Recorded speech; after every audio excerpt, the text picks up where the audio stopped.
What's up, everybody? Welcome back to the arena. It has been a little while. It's been a little while, but we're back. We've been doing our own thing. Life has been lifing, but we wanted to reconnect with you guys, reconnect with each other, and have a candid conversation about what the heck's been going on in our lives and see where that conversation takes us. So, MD, my brother, what's happening? What's new? Yeah, this does feel like we're like reconnecting. Because I don't know if we've had a recording since you've been back in the suburbs. Oh, that's your life update, not to take your thunder, but yeah, it's been feels like a hiatus, an unspoken one that we just kind of took from this whole thing. Partially on me, I haven't really been putting legwork in towards this thing, but a lot of that has just been lifestyle change. Pivot in career that's been all consuming. And You then know, just here's what I really, here's what I don't think people realize, by the way. Like having a podcast is wonderful for so many different reasons, but it is challenging and it is work because especially if you're going to have guests come on the show, someone's got to source those guests. So you can either do that yourself, you could outsource it and have someone do it for you. But I think there's this idea like you start a podcast, I'm going to come out with one, two a week, no problem. And there's just a lot that goes into it. So please bear with us, my friends, as we navigate new chapters actually for both of us in our respective careers, which you'll hear about. But we appreciate the support. I want to make sure that's very, very clear. And if you're still listening, let's ride. yeah. I mean, and that's I think we've had these kind of lulls, if you will. It's a good point. Like that's what I mean by the legwork. Like I haven't been able, or not, I shouldn't say I haven't been able to, but I haven't prioritized sourcing guests, and without that pipeline, that's our content right there. So. But I think the one thing we've always come back to is that we do want to continue to do this. And it's just about how do we continue to create the consistency of content flow that we had once achieved last year, while also then navigating for things that just come up in life. And so, could I could certainly be better about that. But I'm glad we're here now. I'm glad we're having the conversation here now. And yeah, I think why this thing is so important to me, and I like the one thing you sent out the other day. It was kind of like 5 things you've taken away from all of our guests. Um, I always go back to like this podcast has had tremendous impact on my life, and I know that sounds dramatic, but it's almost I almost use it as like a very long term case study. Like we've talked to therapists, trauma experts, trauma experiencers, authors, so many different walks of life. The stories that we've come across. I don't know about you, but I think within over a year of those conversations, I probably learned more about real world life, like application, um, than so many of the years of schooling, and then that's just, it's hard to just, I think, even when we have these quiet periods of time, it's um, hard to ever put like close the actual book and say like I'm done with this thing. I can't walk away from it just knowing what it's done for me. So yeah, if it's done anything for our guests, which I know we have that following that they've certainly have spoken about certain impacts that these conversations have had. If nothing else, and I think we've always said this is if nothing else, we'll have fun and it'll have a great impact on us. What two questions. What impact has it had on you? And two, what would you say, because you mentioned just the depth of guests we've had on the show, like what would you say from is your main takeaway or the main message that you have gathered from the 90 guests that we've had on? Yeah. I'll start with that and then pivot to impact. I I think the one theme that started to really ring true, and every guest it's not like we all had the same message. And I wouldn't want to give off this impression that you go through all our episodes and everyone's saying the same thing. It's actually the reverse of it. Everyone's saying something different. But what you extract from that, I think the common denominator is that humanity just is totally bound by love, and like our ability to coexist, our ability to live our fullest life, our ability to heal, to make amends, to defeat insecurity, a lot of the things that we fight internally, it all, for me, it just comes back to uh, the positive intelligence course that we took, where when you're a baby, all you know is love and curiosity, and everything else gets layered in and starts to develop this ego. And so it didn't matter how insanely unique the story was, or how accredited the guest was, or how many things that they accomplished, or what they went through. It all just really, and I don't want to reduce it either, but like to me, that was the biggest takeaway. It really reaffirmed that four-letter word, love. And the impacts, there's multiple impacts on me, but I think that is when I started to come away with that theme, that really started to pull me back to Christianity. And not to say that I'm a devout Christian today. We can talk about where we're at with religion, but I remember vividly at one point in the podcast journey when I started to come away with this, like, wait a second, there's something to be said about humans and loving. And that for me was always very front and center in my religious learnings, as I came up in Catholicism. I went back to, and I told you about this. I went back to my cousin and I started asking questions. I was like, wait a second, maybe, God is real. Maybe Christianity, is valid, and maybe this and that, right? So the impact on me, it's totally changed my worldview. It's totally changed the way that I see humans operating in day-to-day life. It's almost like, I go back to allegory of the cave. It's almost like you just peeled this like shadow, or this weird lens off my eyes, and I see the world differently. I'm not going to say I see the world in the right way. I see the world differently than I did going into the journey. I think what was the message that which is very similar, love, which I think you said humanity's bounded by love, which I really appreciate and can resonate with. I think for me as well, it just all comes back to service in some form.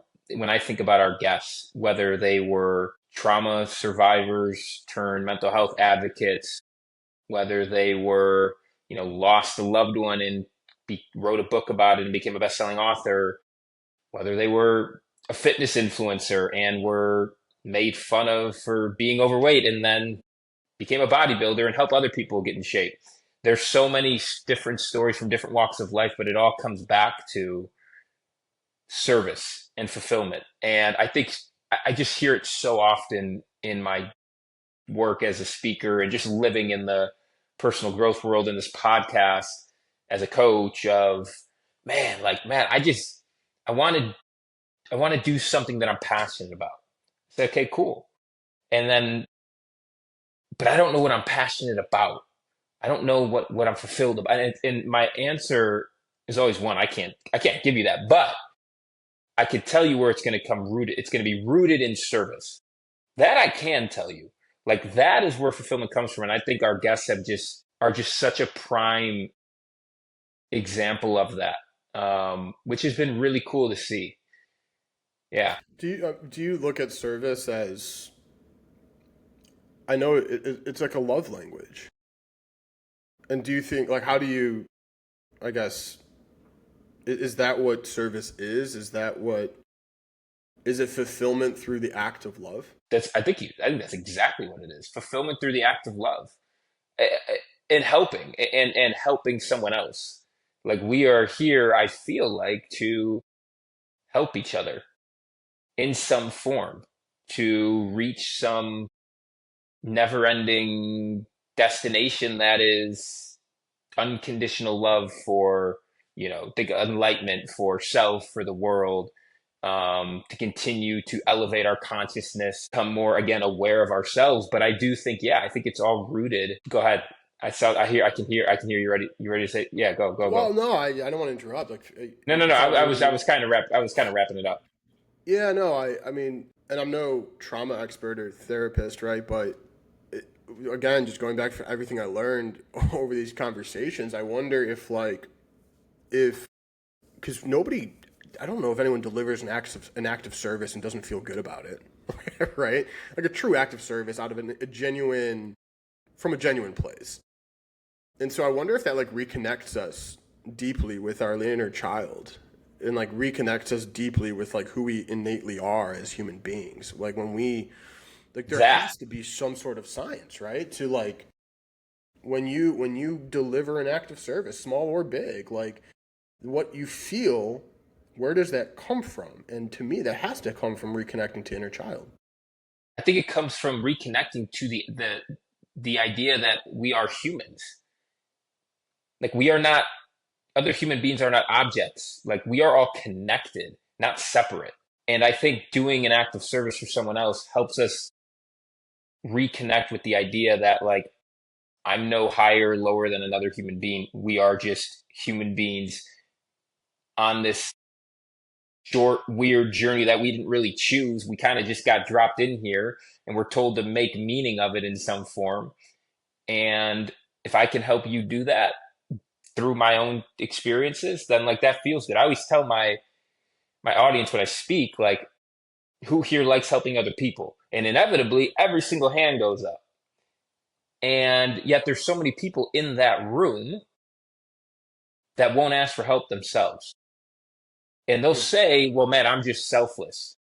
I only help other people. I never get help myself. And I don't think there's bad intention behind that way of thinking, but I invite people to think about it from a different lens, meaning helping others is a win win scenario.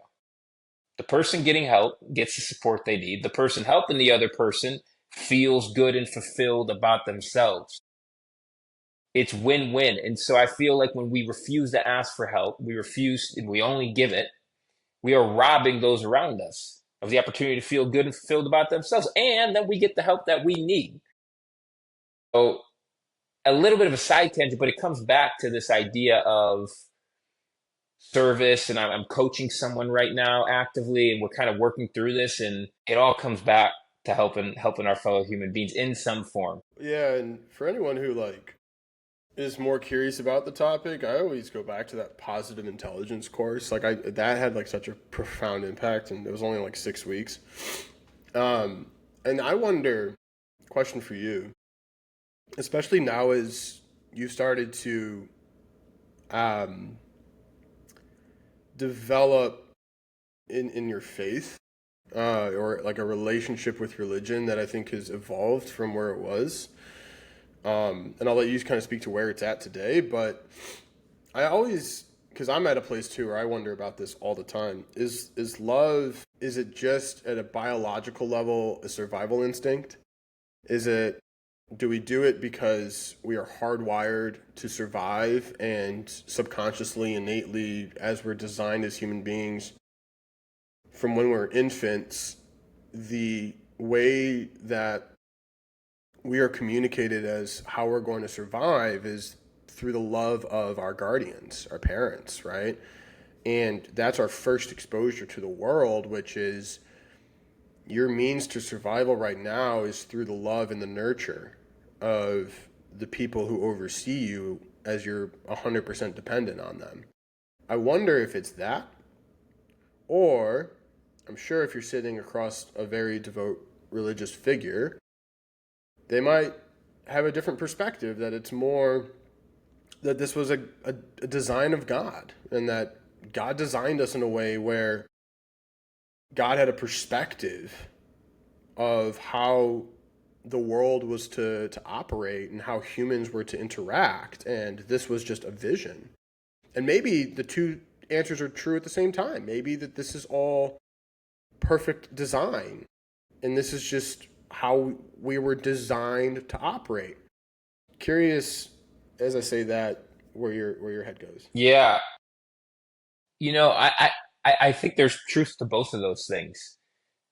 Kind of like where you were going towards the end. I think, as we are very, and I'm not a psychologist, not going to get into that, but we are dependent more than any other animal um ever on our caregiver when we're young. I mean, we wouldn't survive without them. And that said, like, all I can tell you is that it's true for me, and I truly feel like I don't know many people that are pulled towards hate. Like the just the way we are as human beings, we kind of just have this natural push towards love. And I do think that comes from whether it's conscious or not. Now, of course, there's blockers that get in the way, and fear gets in the way and causes us to do things that we then later we know we don't feel good about. Like, we know we shouldn't have. Well, why do we know we shouldn't have done those? Because I think that the way we are structured as human beings, the way we were created, was to act in love.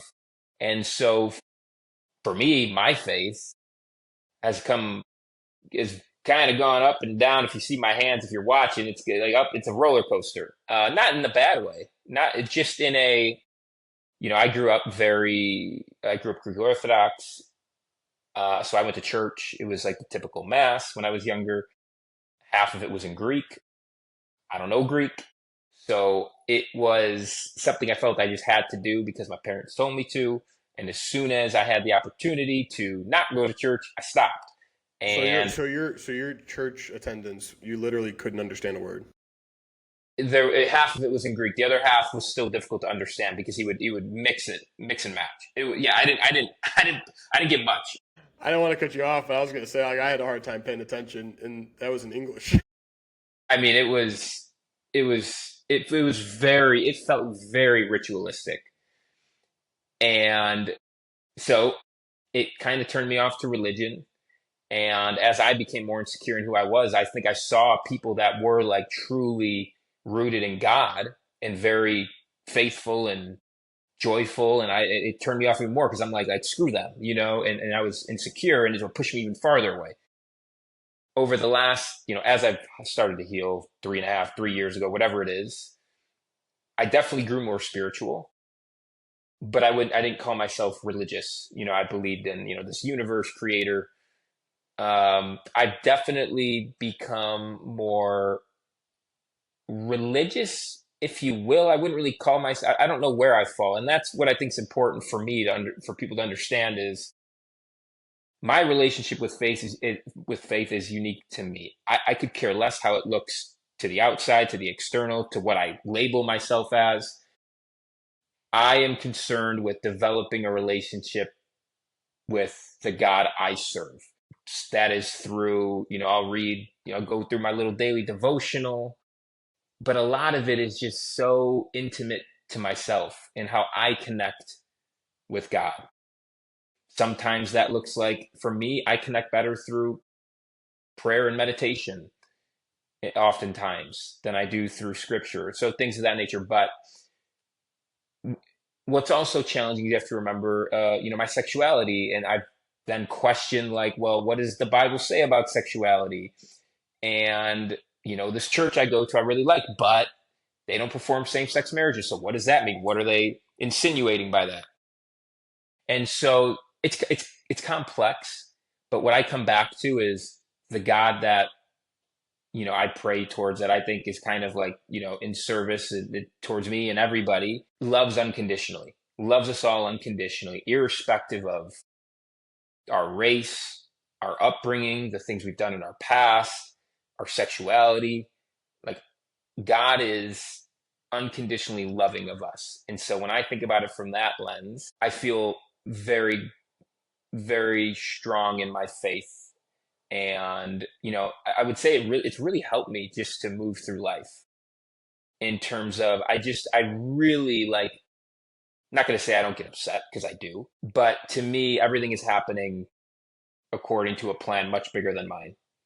And the more that I just let go of what I think the life I should live or what I should have, and I really just put my faith in love and acting in service of God, life's been pretty good.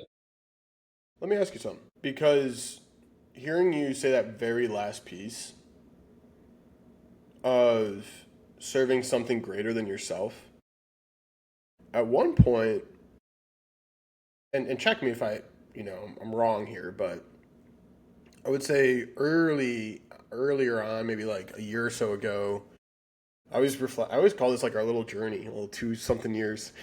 Um, Earlier in the journey, if you will, as you started to really, I think, evolve who you were as a person, and you were always evolving. But point being here is, you always said that you're going to trust and follow your heart, and you're going to do, like, you're not going to think about outcome. You're not going to try to manipulate end destination so much as what you're going to do is you're going to just trust, surrender, follow your heart, and out of a place of like self love.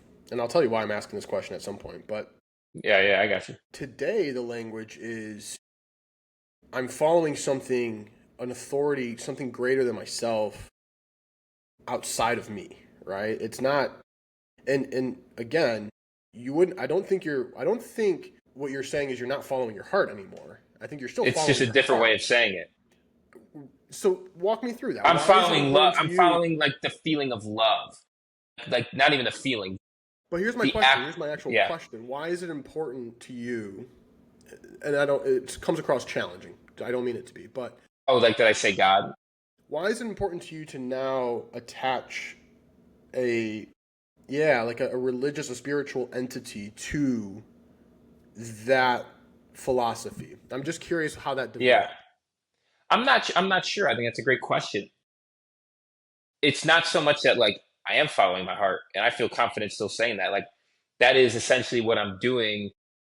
The playbook I'm following is just coming kind of from the same place, but from a different a different background, if you will, almost. Like I don't feel like I have changed the way that I live over the last year or so, meaning I agree. the what's changed is the just where I get some of my information, where I how I determine how I want to act.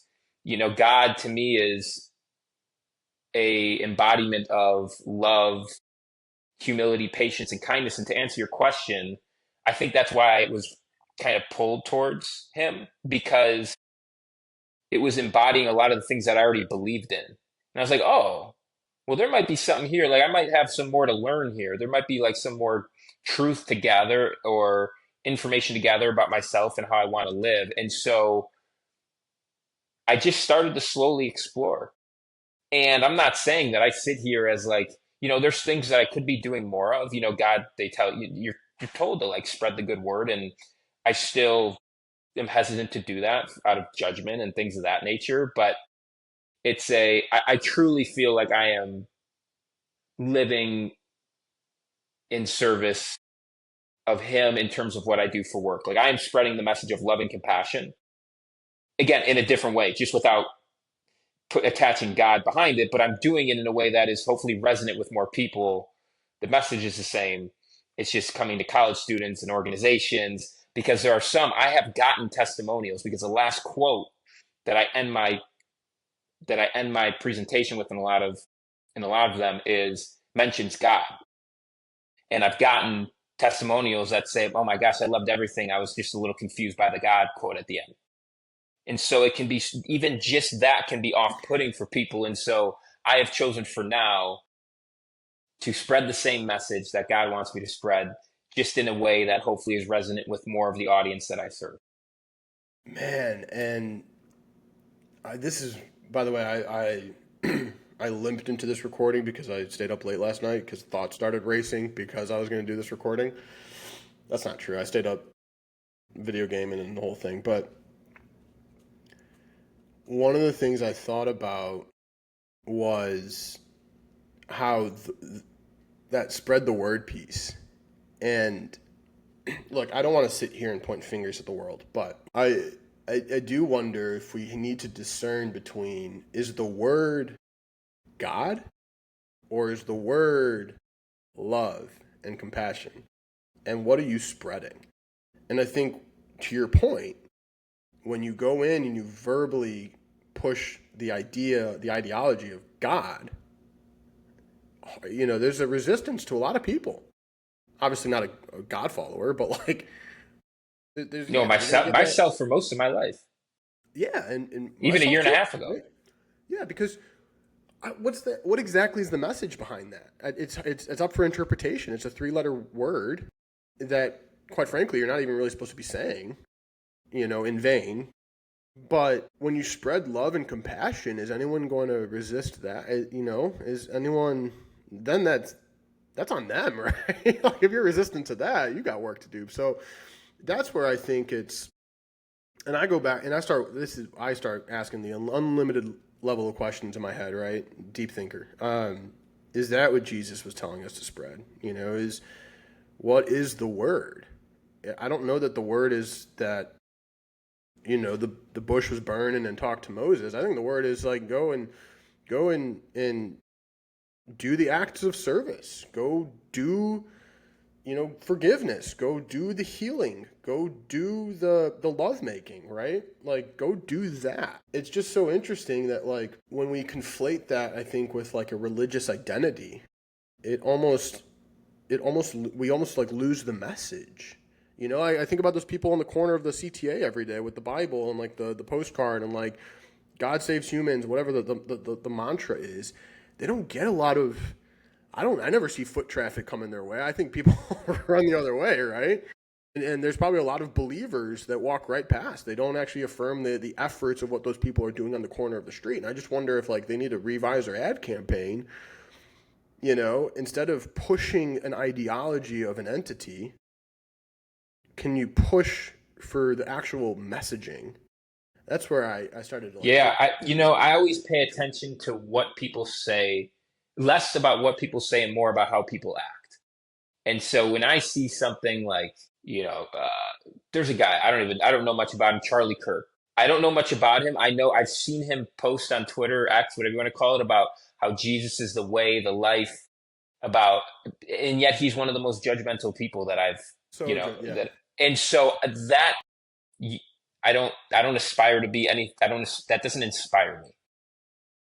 What does inspire me is someone that we had on our show, two people like Dr. Kenneth Knoll, Brittany De La Mora, two people that actually live and act out the ideals of how God wanted us to live. And then they obviously are very deep in their faith and their religion, but that inspires me.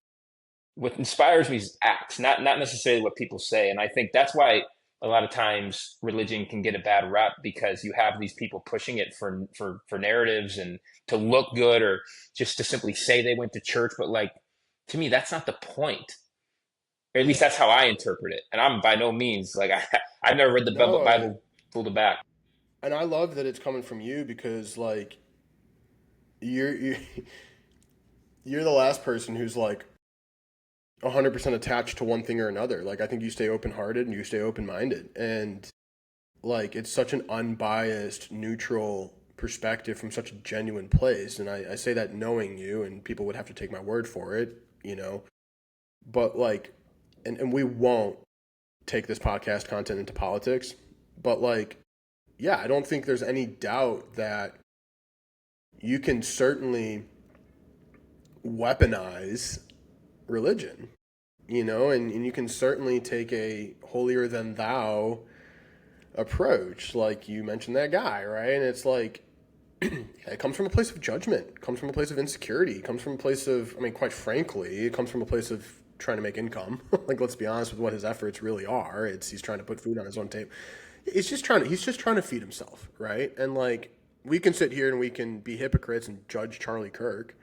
But no, I'm gonna come from a place of, oh, I love the man, right? Like I'm gonna understand who he is as a human being, far from perfect, And really his efforts, yeah, like I don't agree with using God in your narratives to push a point of view when you're very clearly projecting sin. Right. um, Yeah. Well, let me ask you, what is your relationship with love, or how has it evolved? Because I mean, I think back to when we started this podcast, just the way you speak about, and the way and how you act in terms of just how you go about your day to day, like it's just different in terms of love, in terms of your view of the world. And it kind of goes back to the original question that we were kind of discussing originally, but just like how has that relationship for yourself evolved? Not necessarily in faith, but just in love more broadly. well, let me hear how you think it's different. I just think you're more, I think you're a more compassionate person. I think you're more, I think you're like, you're a feeler. Like you're a feeler now. Not that you weren't before fully, but like I just think I think your heart has opened up. I guess that's the best way I could describe it. Okay. I so Not that it was closed before, it's opened up more. so that's the thing. Yeah, that's yeah. It's interesting to hear your perspective because you're on the outside looking in, right? But I agree. Yeah, I certainly, and I've had to think about this because I think a lot of, man, this is all full circle because we talked about learnings and impact that these conversations have had on me. I don't think it revealed something new that I started to adopt. I think it all is bringing me really back to the parts of me that I felt insecure putting out into the world. And I think coming up in the environments and the arenas that I came up in, sports, alpha masculinity circles, right? Like distorted views of what toughness are. Like, I think I always had that open heart, always was raised with a big open heart. And I can talk about where my moral code comes from. But for whatever reason, I thought, showing a tenderness, showing a compassion to the world around me was really a threat to my status. So, like Covey, I'll tell you, I don't kill bugs, man. Like I was raised to like love nature, to like love animals.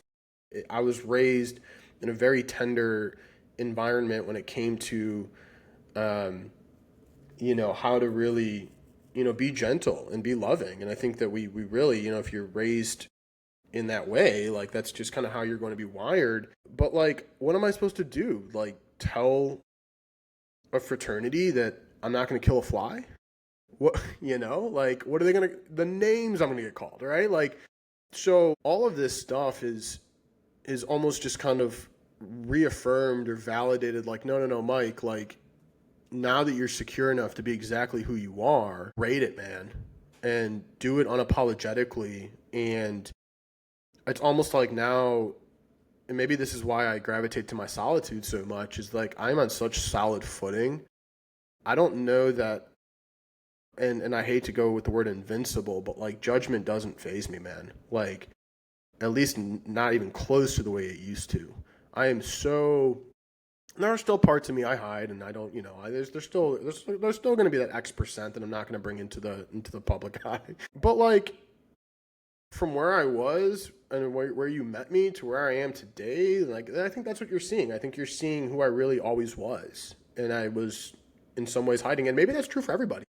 Anytime somebody gets brought back into love and compassion and projects it outwardly with security, maybe they're always coming back to who they really were, right? And so, yeah, the last thing I'll say, and I realize I'm rambling, but No, not at all. I feel like, but to say like walking yourself home, you hear that a lot. Like, yeah, exactly. And like the last thing I'll say, and it kind of goes back to when you talk about Brittany De La Mora, love is hard, man. Like living this life of love and service is hard. It's not hard to do those things, but it's hard to be perfect at it, right? And then we can always go back to, well, there's no such thing as perfection. But it's hard to do that. It's hard. It's actually hard if you read any religion. Not any. Okay, I can only speak to the Bible. I've read some of the Bible, right? But if you actually, I thought about this too, and I really want to talk about this. And I realize it's going back into religion, but like, if Jesus, let's say, regardless of if you think he's the last prophet or not, if the stories are true, and if Jesus lived in the way that he was described as how he lived, I challenge anybody to try to live that way for a week, right? 24 hours, right? Start small, but like, if you, that's the pinnacle. Ideally, that's what you would describe as perfection. That is insanely hard in today's world to do. So my journey, my relationship with love today is like, it's a never-ending challenge. It's something I am challenging myself to continue to be good at love. And there are so many parts of me today that I'm not good at it. There's parts of it there's some parts of it are just so much harder. And I think one of it is like actually feeling of it. And that's where I think there was a little thing there that you said there. I'm not a full feeler yet, man. I'm still trying to figure out how to really let myself feel it. Because I think I'm still a little bit guarded or numb, or maybe not vulnerable enough physiologically to actually really let it in to where I feel it physically in my body. I understand it. I know it. I recognize it. I don't know that I feel it. I think there's depth, and the same could be said for myself. You know, when it was more so when it comes to like romantic love, I'm definitely guarded there, and Yes. it's an incredible challenge. But isn't that the beauty? Like in the same way that's like kind of we're here once. Like we all thrive. Like when we complete something difficult, like it's something worthwhile attacking and like pursuing. And I love what you said about just like how hard it is to live a life of love. I feel like there's this idea that it's easy and it's like letting yourself off the hook and all sorts of different things. And it is just incredibly difficult to go against everything that you feel in the moment to not snap at somebody when they were clearly in the wrong, or to forgive somebody when they hurt you to your core. Like, dude, that is so hard. Like, I'm not perfect. I struggle with it. You know, I do my best, but that's why I think I've maybe been pulled towards God in some ways. Is it gives me something to go. It always gives me something to lean back on. Like, how would God want me to respond in this moment? And if I did fail, like I can confess, if you will. Like I can, like, hey, like I didn't handle this perfectly, and here's what I can do differently, and I'm gonna try to do something that the higher power, creator, whatever you want to say, whether it's kind of would be proud of, would be like, oh yeah, that's how Jesus would live. Like it gives me a foundation to come back on. I ask myself all the time when I'm going through something challenging, whether it's a situation like, how can I respond here in a way that I will be proud of on the other side of? Not even that I will be proud of, but that the person I serve, that love would be proud of, you know, whether if God's too much for you or that it turns you off, just like on the other side of this, are you going to be happy with how you handled the situation in the long run, not in the short run, but like in the long run, when you look back? Yeah. I saw a comment recently, and I don't. We can always pivot off religion, but there's one thing I want to impart with you, and I do want your reaction to it as you continue to learn about yourself and relationship with faith and whatnot. There was a comment I saw that said it was in the context of just like, just cruel things happening in the world, and it was that people stopped fearing God, and I love that because that's where I'm at today. Two things. Number one, it's almost like I agree with the idea of God, and my moral code is fully developed out of like a Christian teaching, and I really let my moral code drive my decision making so that, like you said, is this a decision that is progressing me towards what I'm trying to ultimately work towards, which is being a fully loving human being. And I think one of the things I came up with recently is that I think we conflate God's mercy with kindness. And even in this conversation today, we talked about God as love, and yeah, God loves us. But make no mistake, God in the Old Testament, the stories of God, it's not kindness, and Jesus is not God. And I kind of like thought through this whole thing. This is where I'm at with it today. I'm curious your reaction to this, but I think we often conflate God's mercy for kindness. God is merciful. God is not kind. Mercy is not kindness. Mercy is a restraint for cruelty. Jesus did not show us who God is. Jesus showed us who human is to be worthy of God's mercy. God showed a willingness to flood the world, to destroy humanity, to undo their own creation. Humanity earns mercy through its submission to God's authority. And this is not an authority of kindness, right? Like I have more reason to believe today that God created us like this and would eliminate us like this, right? If you read about Noah's Ark and flooding the world, do people think about the fact that God flooded the world, literally destroyed humanity?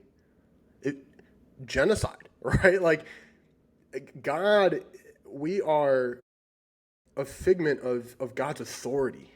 And I think when you look at how Jesus lived, I think what Jesus was trying to communicate to humanity is like anybody who actually, deep down, fears that authority. And that's where I come back to, like, you hear some people say, like, I'm a God-fearing man. And I never understood that. Like, why do you fear God? And I think almost like it helps me now see it in a new light where it's like, okay, now I understand my compass. If I wake up every day and I go out into this world and my comrades, my fellow human beings around me, and I interact with them from a place of like, I don't want to do wrong by an authority that ultimately will judge me. Man, I that all clicked for me. Like that's where You I said really it better than I developed. could have. I wrote it out, man. I wrote it out. I had to really write it out, and I'm like, this all kind of like clicks for me. Like now I can understand submitting to an authority. That's I think the ask of Christianity, and that's where people get it so wrong. Charlie Kirk, I don't think he operates in a place of like truly fearing God's authority, right? And that's not. I'm not trying to judge him. I'm just trying to articulate clarity around it in the way that I understand it. Yeah, and I think that's why for me it's so like fluid.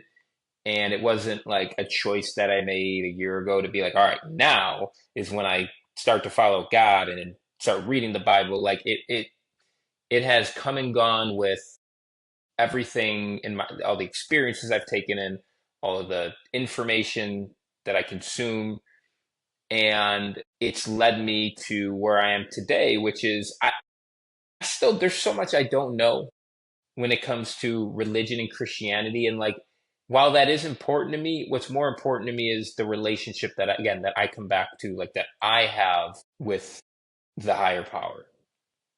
And to me, again, what it represents is showing yourself, your neighbors, love, kindness, uh, humility, patience, forgiveness. Like these are all traits that I want to have, that I feel are desirable to have. Like when I show these traits, I'm like, all right, yeah, like I feel at peace, I feel fulfilled, I feel empowered, I feel energized. I've also lived a life where I was living predominantly through insecurity and hate and judgment and fear and despair and guarding myself. And like that doesn't feel so good. And so it's just like for me it's more logical, and it's also more just like it flows, like it feels effortless, it feels easeful. Like that's how Mm. I try to like approach my life, is like what feels just like right. It's the same like animals, they just know what to do. Like they don't really think about it. Like they're just instinctual. They just know how to live intuitively. I feel we have that too. We're just so complex that there's so much that can get in the way. And so I really like, to me, living in accordance with how I feel God wants me to live is like it makes something that's very complex, that is the world, and it simplifies it for me. It's like, can I move and act with these ideals, let go of how I think my life should look, and trust that if I live my life in these ideals, that my life is going to look even better than I could have ever like dreamed of. And it's thus far, I would say it's work. I'm very happy. I'm the happiest I've ever been. I'm not perfect. I still struggle, but I don't think the point of life is to eliminate any of that. The point of life is to live fully, authentically, and again, go back to what we've said: follow your heart, and see where it takes you. Yeah, I mean that's why I asked that question. Why was it important to you to start to identify it or attach it to an entity or, a spiritual authority? Because I was really asking as like a reflection for myself, which is I don't know that I know that I don't fully subscribe to one religion fully. I really don't.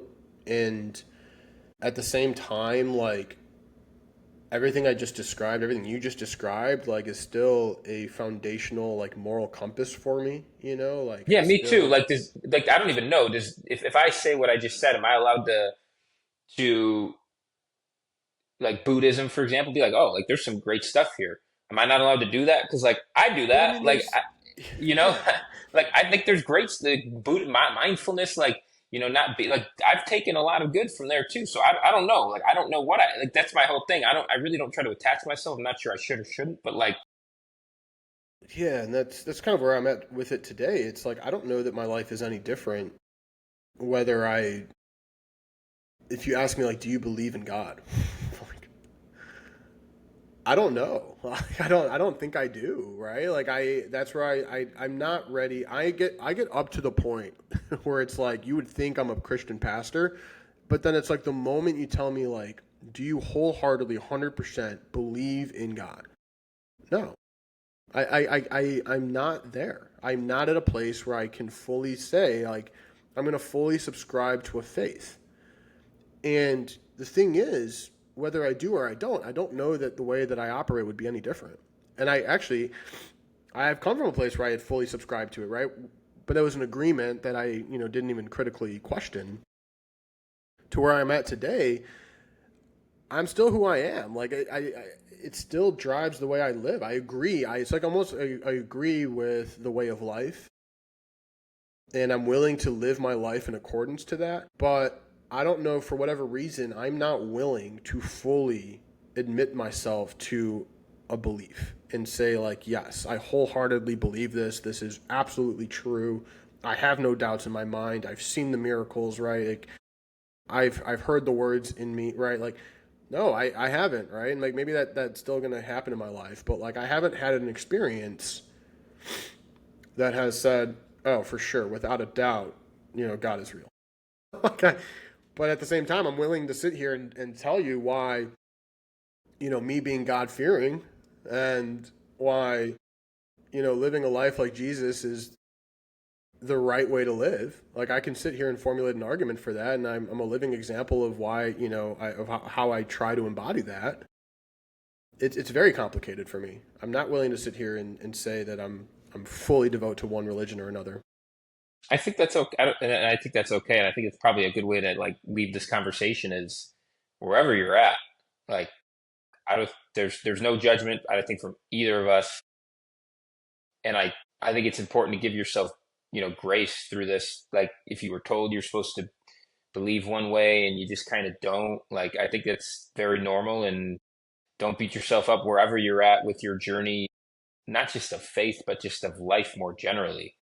Like, gosh, God, there's so much information readily available at all times that is conflicting in nature where I mean I'm like what do I believe in? Should I believe in this? Should I believe in well this person's saying this person's saying this.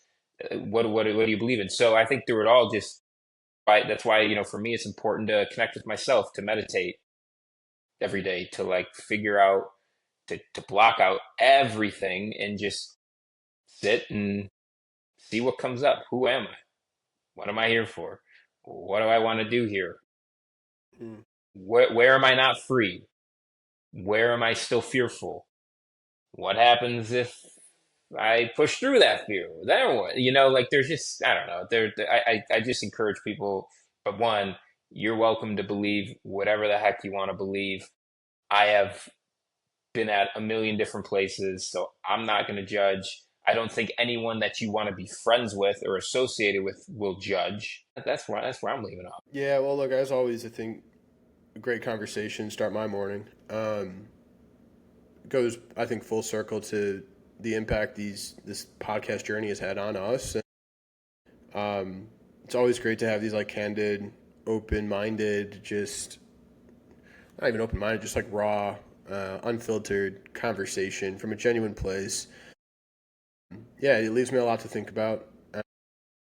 And yeah, this is what the impact of this whole thing has had on me. Our guests, like they've got me thinking, and it's totally rewired the way that I think about how to show up in life. And not to say that I show up every day in the way that aligns perfectly to that, but um, certainly provides me a north star, something that I feel a gravitational pull towards every single day to say like this is the ideal day for me. It's living a life in the way that serves love and compassion. Yeah, I mean, we started this podcast. If you would have told me that I'd be taught even 2.5 years ago that I'd be talking about faith and God, I would have told you you're crazy. I mean, It would have been taboo. I used to wear a chain necklace with with the cross because it looked cool. I just got a memory, which is pretty cool. 7 years ago today, a Snapchat it was me like trying to act all cool, and I had a chain with a cross on it. And I just got a new necklace with a cross, but the meaning behind it is something very, very different in terms of why I got it than why I was wearing it before. So, point being, a lot can change. Allow yourself to do your best to detach from whatever you think everything that you think you know. I mean, there's so much we don't know. So, anyways, guys, we appreciate you. We love you. And we'll be back hopefully in a week. But if we're not, give us time, give us grace. Tell us what you thought. Adios. Cheers.